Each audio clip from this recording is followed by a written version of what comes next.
guys, and welcome back to our vlog.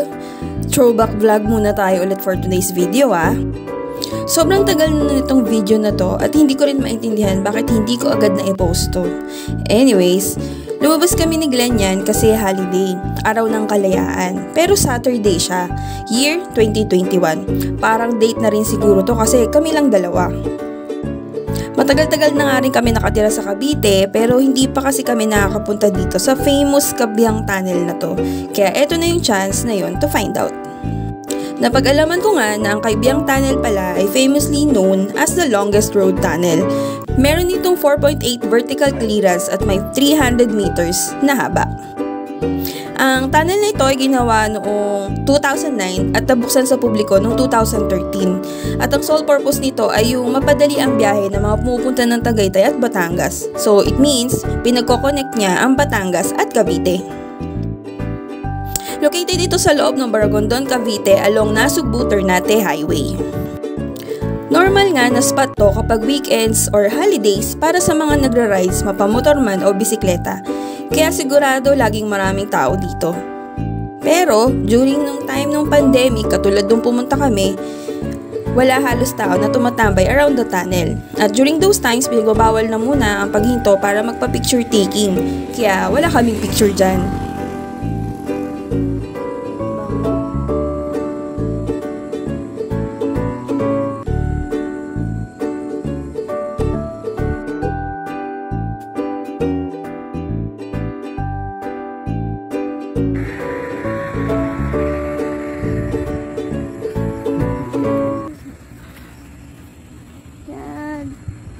Kami sa kalsada ng baka sa lapit.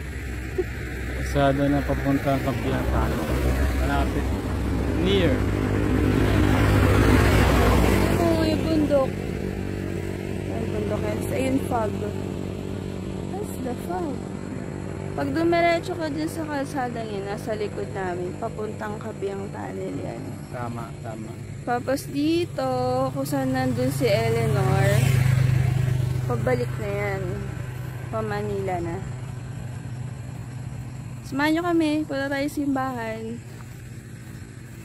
Let's go. Punta tayo sa Kalabaw. Picture mo ako sa Kalabaw. Ano yung Kalabaw na bakay? Bak.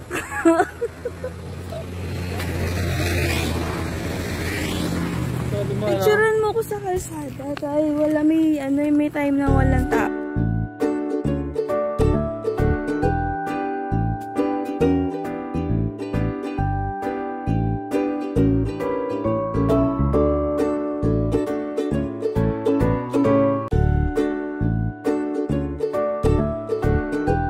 Since wala naman talagang magagawa sa tunnel mismo, pwede ka naman magkape-kape sa mga food stalls o mga tindahan na malapit doon. Pagkadaan nga namin sa tunnel, nag-U-turn lang din kami pabalik kasi wala naman kami talagang balak pumunta ng Batangas. Talagang gusto lang namin makita yung tunnel mismo. At dito nga kami nakahanap ng pagtatambayan.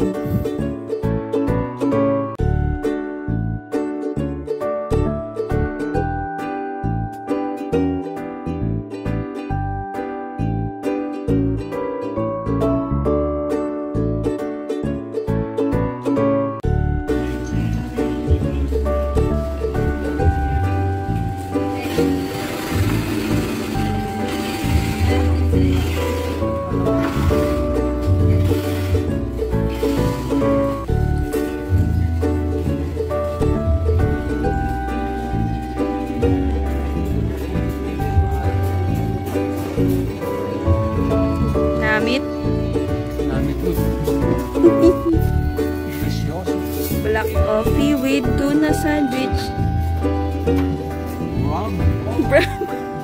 Excellent.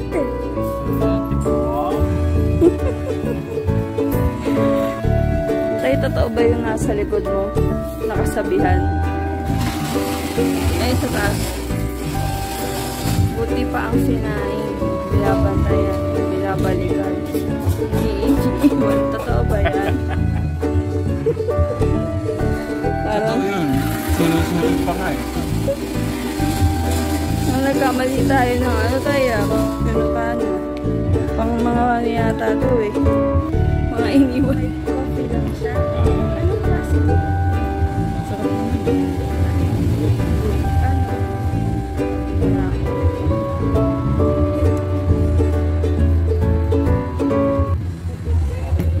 Grabe ba ito? Paano sila nagkaroon ng Aeroplano yan.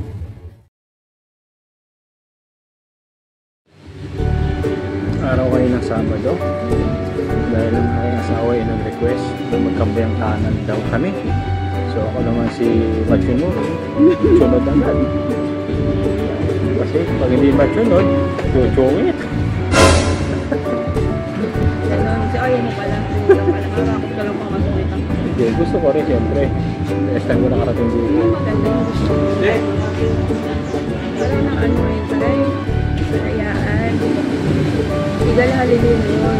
Nag-install nga pala, sorry. Kaya lang, parang hindi naman kami nag-igal holiday kasi Sabado walang pasok. Chamba lang. Chamba. Ang walang weekend naman din. Sabi nga daw, parang ka daw mag-ismo. Count the blessing yung mga nakaraan. Ay, tama ka. Kasi liit naman din yan. Kasi roller coaster ride.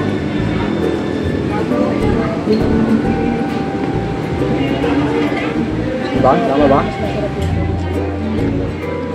Ano ba?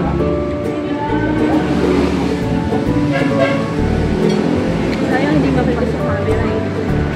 Malabo. Sana may benta yung ship line. Kasi sa Pilipinas lang. Mahal. Saan ka nakatingin? Ano ba? Ayun yung camera. Okay.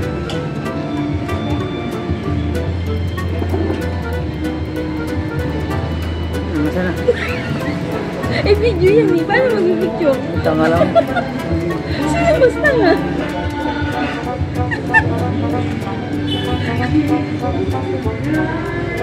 Auto, ikaw? Ano nga yung bagay? Thank you. Kaya nga kayo niya.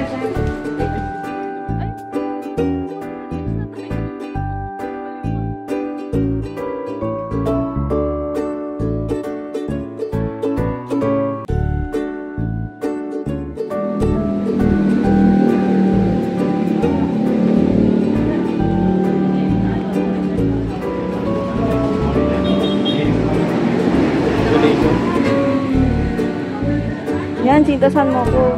Ay, wala pala ako sintas. Wow, dahan-dahan may tubig pa yun. Hi, so ayun, tapos na tayong mag-coffee. Ano, ang kalsadang to, is Ternate pa din. No? Ternate pa rin, nasa loob pa rin kami ng Ternate. Ngayon, punta kami ng Maragondon. Silip tayo ng simbahan para makapag-wish at makapag-pray. Yun, di namin kasama si Arwen kasi, alam niyo, nagdalaga na. Namimili na siya ng mga kanyang friends. Gusto niya kasama yung mga kaibigan niya today. Actually, kaibigan lang si Roa. So, Tama. kaya nangyari, nag-date kami ni tatay. Tatay, ililibre niya ako ng coffee at saka ng sandwich.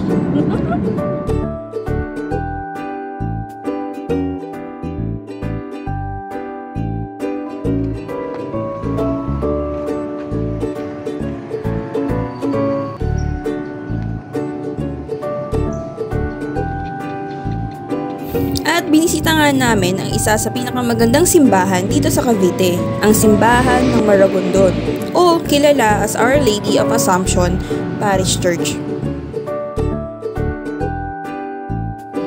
Alam nyo ba na diniklara ng National Museum of the Philippines na isang national culture treasure ang simbahang ito? Sinimulan nitong itayo taong 1581. Nagsimula lang sila sa maliit na kapilya, tapos hanggang sa lagi na siyang ginagawa at natapos na nga siya bilang isang malaking simbahan noong 1714. Grabe, ang tagal no, bago nila mabuo talaga to.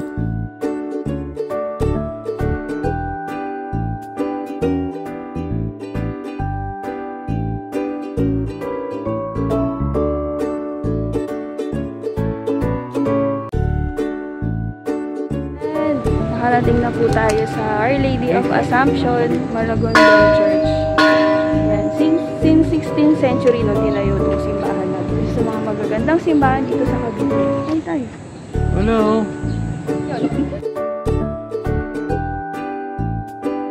So paano? Dito na natin tapusin ang ating throwback vlog ah. Salamat sa pagsama sa amin. Sa uulitin. Bye!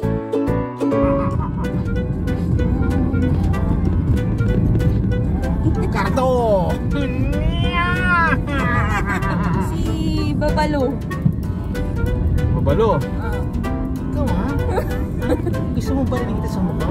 Gunggong! Barinig kita sa mukha!